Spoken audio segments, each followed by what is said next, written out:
I'd like to tell you about the strangest secret in the world. Some years ago, the late Nobel Prize-winning Dr. Albert Schweitzer was being interviewed in London, and a reporter asked him, "Doctor, what's wrong with men today?" And the great doctor was silent a moment, and then he said, "Men simply don't think." It's about this that I want to talk with you. We live today in a golden age. This is an era that man has looked forward to, dreamed of, and worked toward for thousands of years. But since it's here, we pretty well take it for granted. We in America are particularly fortunate to live in the richest land that ever existed on the face of the earth, a land of abundant opportunity for everyone. But do you know what happens?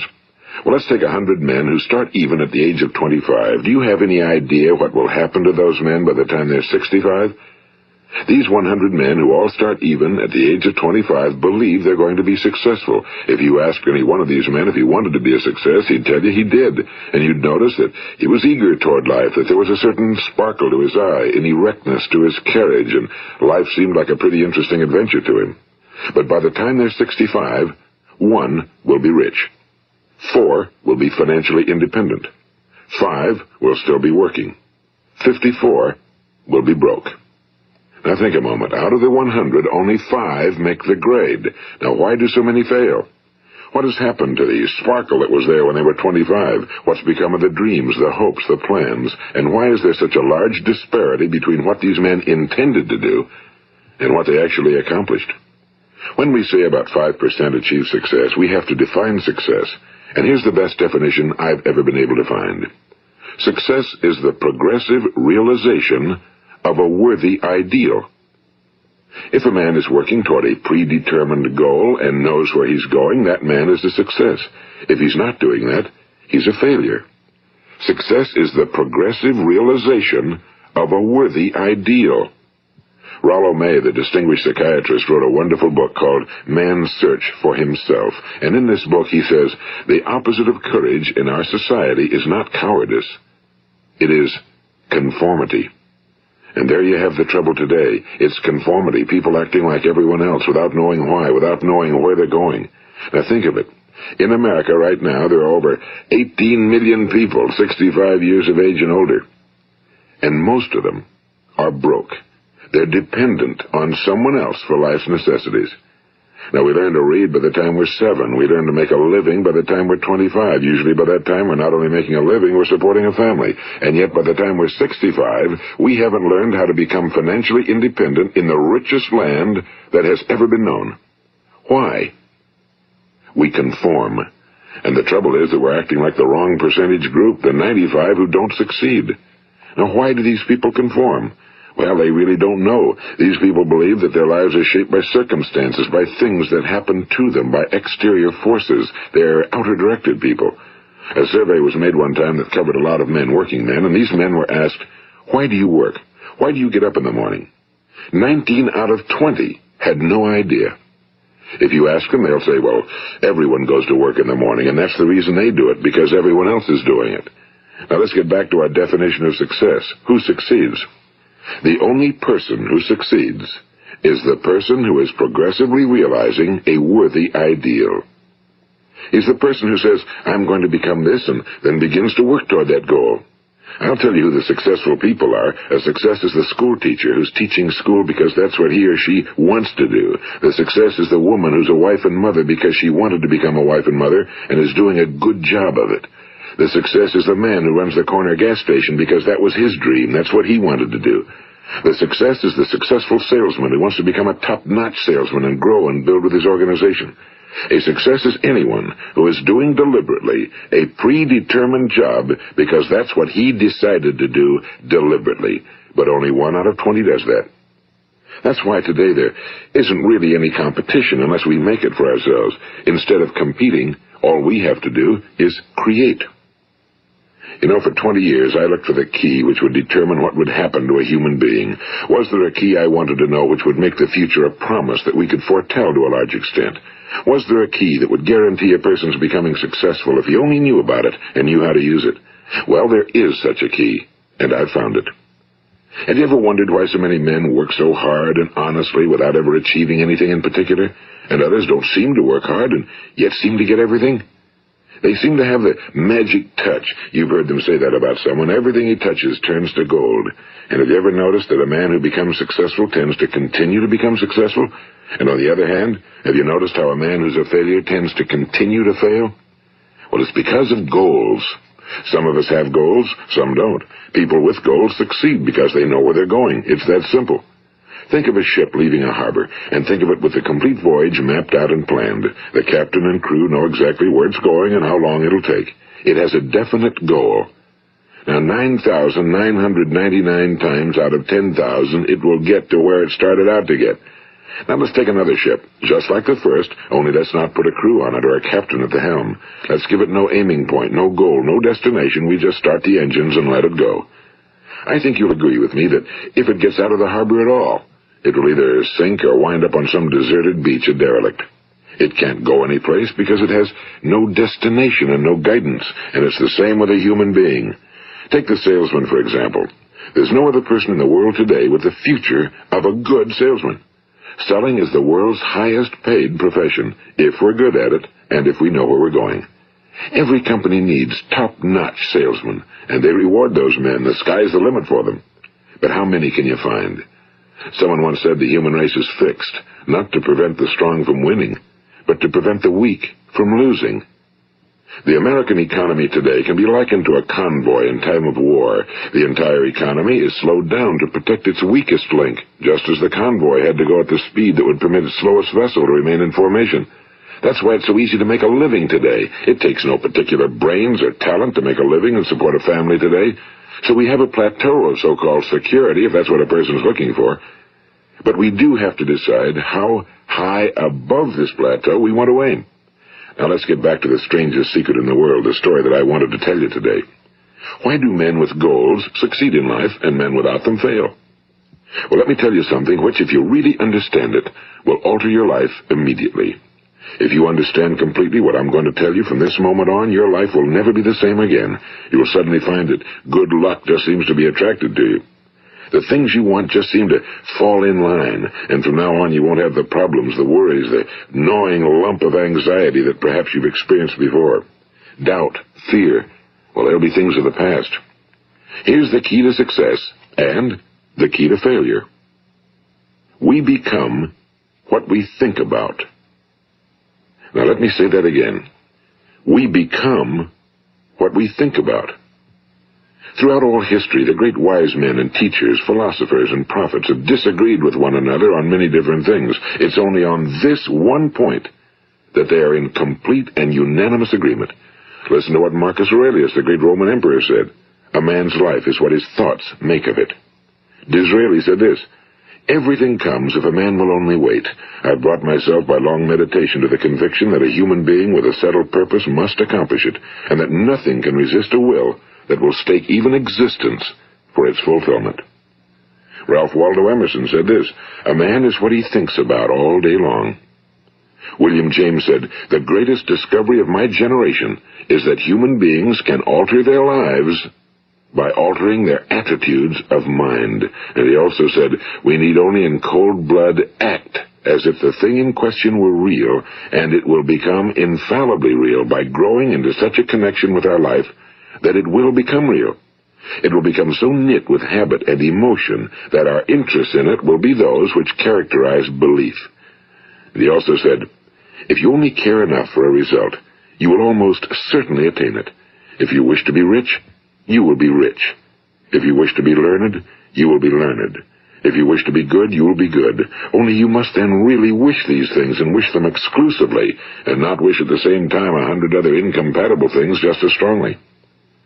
In the Bible, you read in Mark 9:23, if thou canst believe, all things are possible to him that believeth. My old friend Dr. Norman Vincent Peale put it this way, this is one of the greatest laws in the universe. Fervently do I wish I had discovered it as a very young man. It dawned upon me much later in life, and I found it to be one of the greatest, if not my greatest discovery outside of my relationship to God.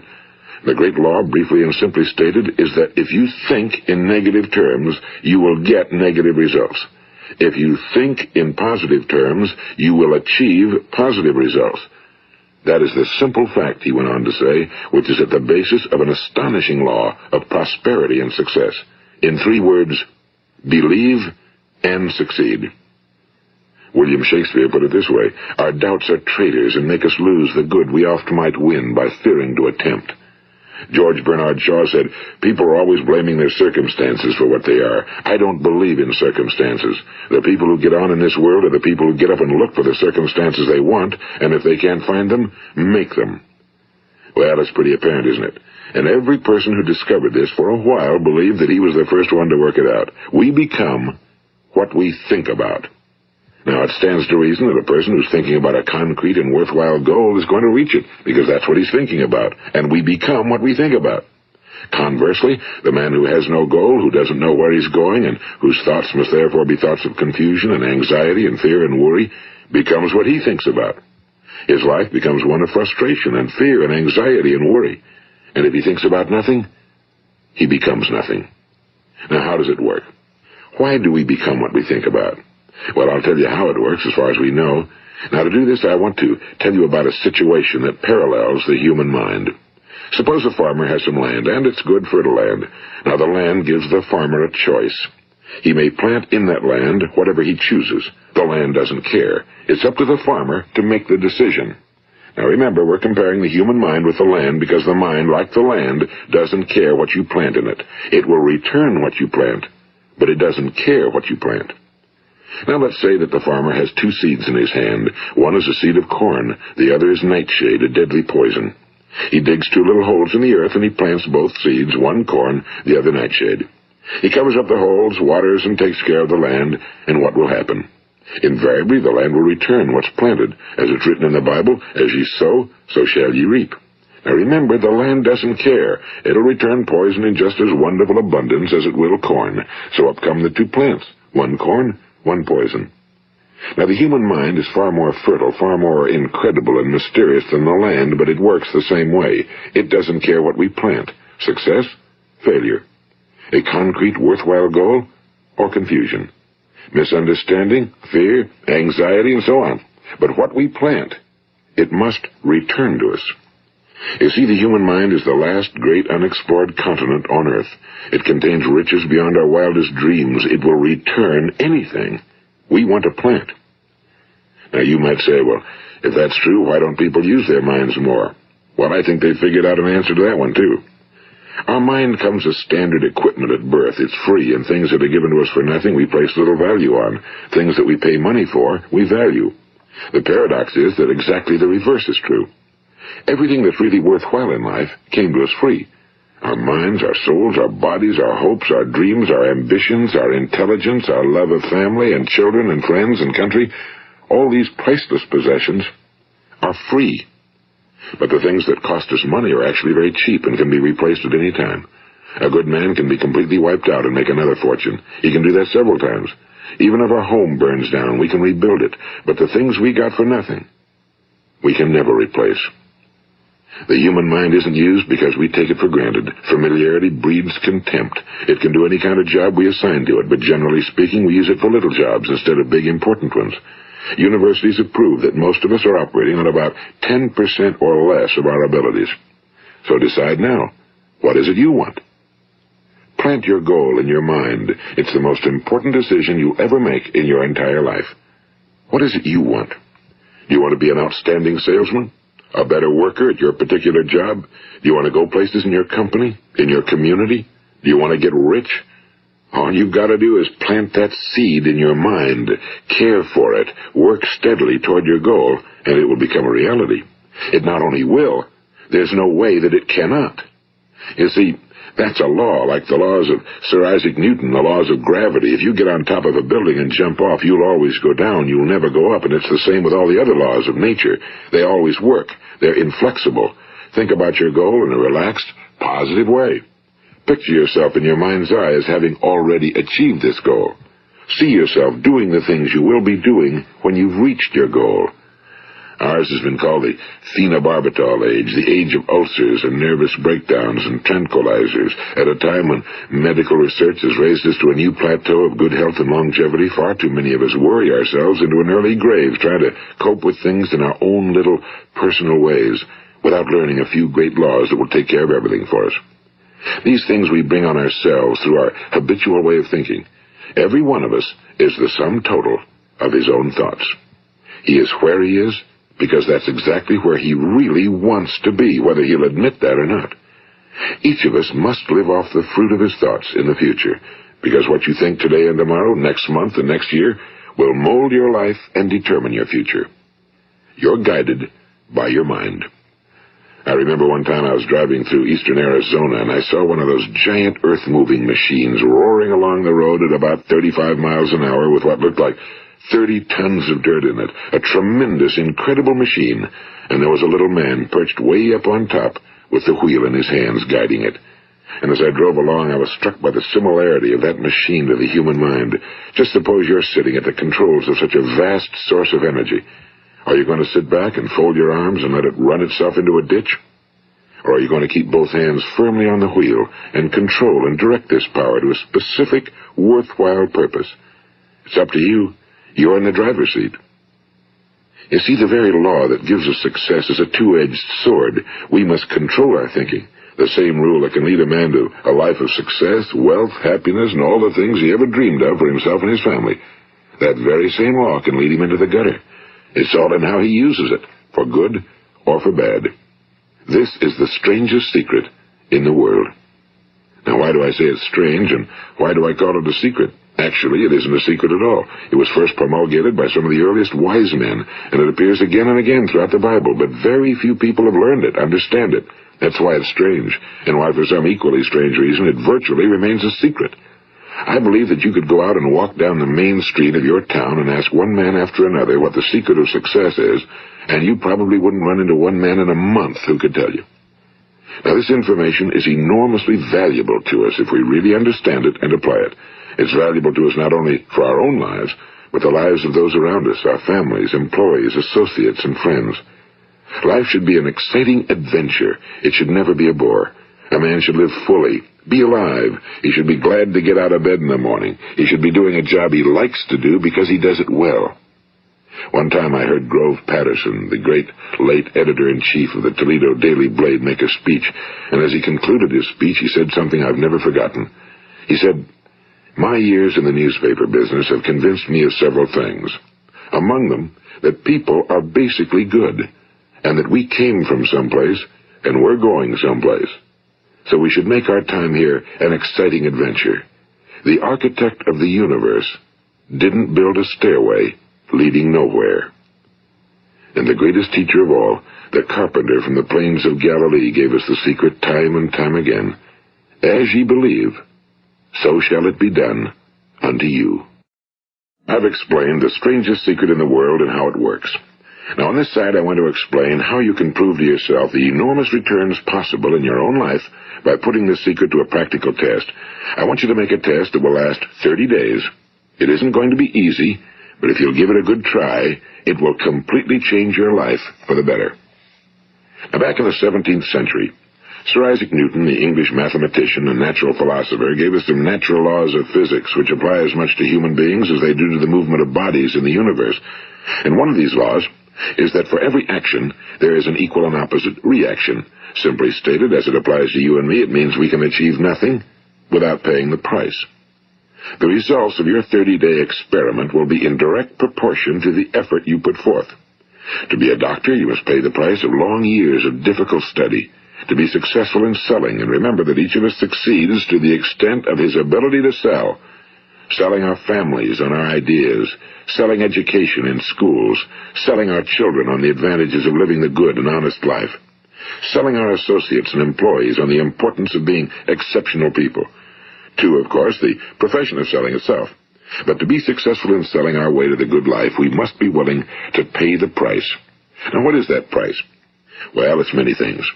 First, it's understanding emotionally, as well as intellectually, that we literally become what we think about, that we must control our thoughts if we're to control our lives.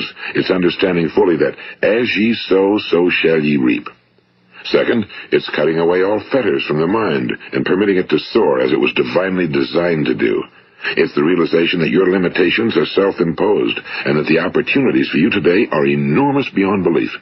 It's rising above narrow-minded pettiness and prejudice.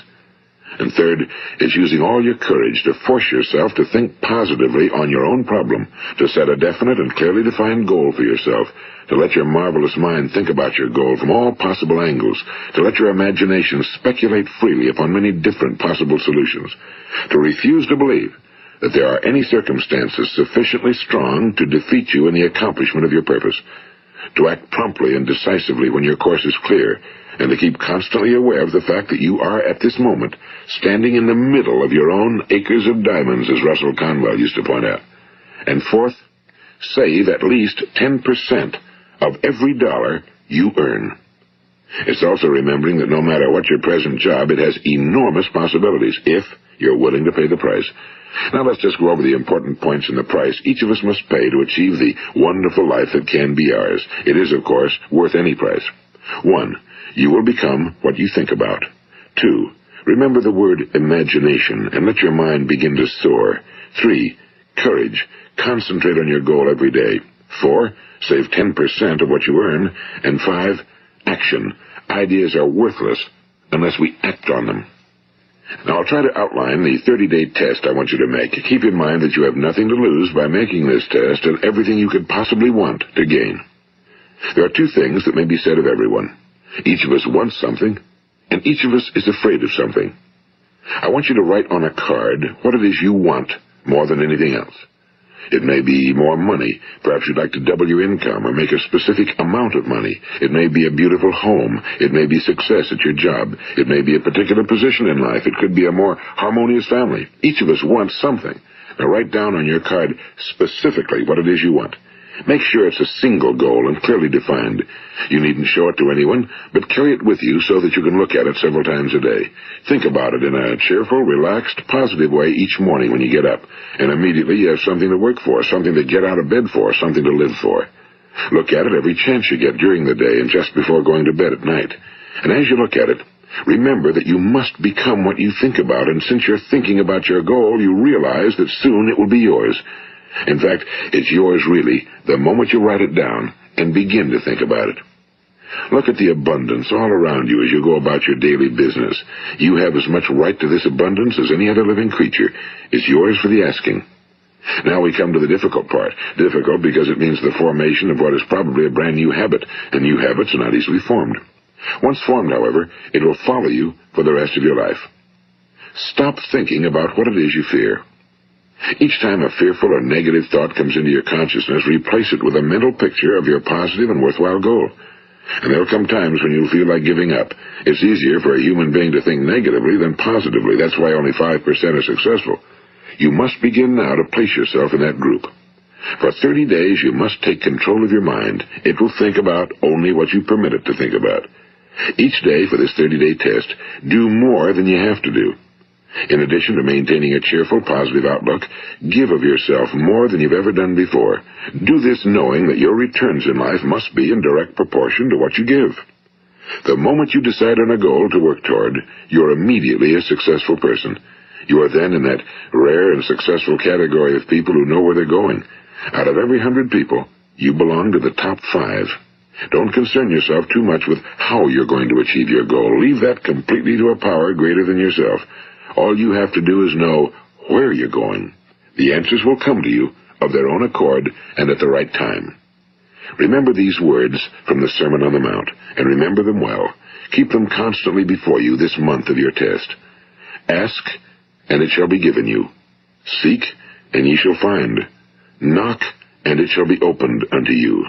For every one that asketh receiveth, and he that seeketh findeth, and to him that knocketh it shall be opened. It's as marvelous and as simple as that. In fact, it's so simple that in our seemingly complicated world, it's difficult for an adult to understand that all he needs is a purpose and faith. For 30 days, Do your very best. If you're a salesman, go at it as you've never done before, not in a hectic fashion, but with the calm, cheerful assurance that time well spent will give you the abundance in return you deserve and want. If you're a homemaker, devote your 30-day test to completely giving of yourself without thinking about receiving anything in return, and you'll be amazed at the difference it makes in your life. No matter what your job, do it as you've never done it before for 30 days. And if you've kept your goal before you every day, you'll wonder and marvel at this new life you've found. Dorothea Brand, the outstanding editor and writer, discovered it for herself and tells about it in her fine book, Wake Up and Live. Her entire philosophy is reduced to the words, act as though it were impossible to fail. She made her own test with sincerity and faith, and her entire life was changed to one of overwhelming success. Now, you make your test for 30 full days. Don't start your test until you've made up your mind to stick with it. You see, by being persistent, you're demonstrating faith. Persistence is simply another word for faith. If you didn't have faith, you'd never persist. If you should fail during your first 30 days, by that I mean suddenly find yourself overwhelmed by negative thoughts, you've got to start over again from that point and go 30 more days. Gradually, your new habit will form until you find yourself one of that wonderful minority to whom virtually nothing is impossible. And don't forget the card. It's vitally important as you begin this new way of living. On one side of the card, write your goal, whatever it may be. On the other side, write the words we've quoted from the Sermon on the Mount. Ask, and it shall be given you. Seek, and ye shall find. Knock, and it shall be opened unto you. Nothing great was ever accomplished without inspiration. See that during these crucial first 30 days, your own inspiration is kept at a peak. And above all, don't worry. Worry brings fear, and fear is crippling. The only thing that can cause you to worry during your test is trying to do it all yourself. Know that all you have to do is hold your goal before you. Everything else will take care of itself.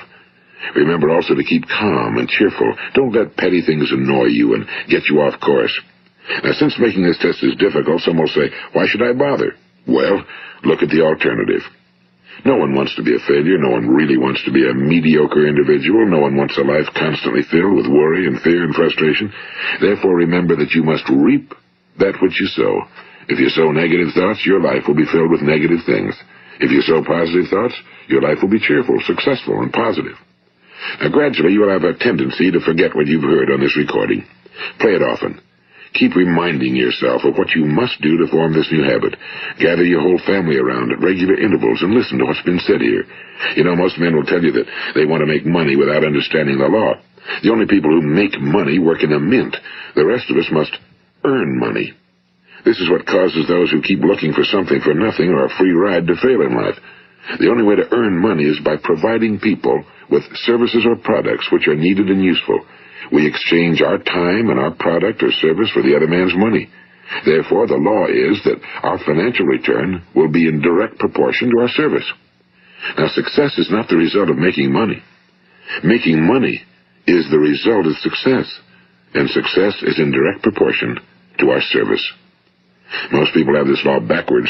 They believe that you're successful if you earn a lot of money. The truth is that you can only earn money after you're successful. It's like the story of the man who sat in front of the stove and said to it, "Give me heat, and then I'll add the wood." How many men and women do you know, or do you suppose there are today, who take the same attitude toward life? There are millions.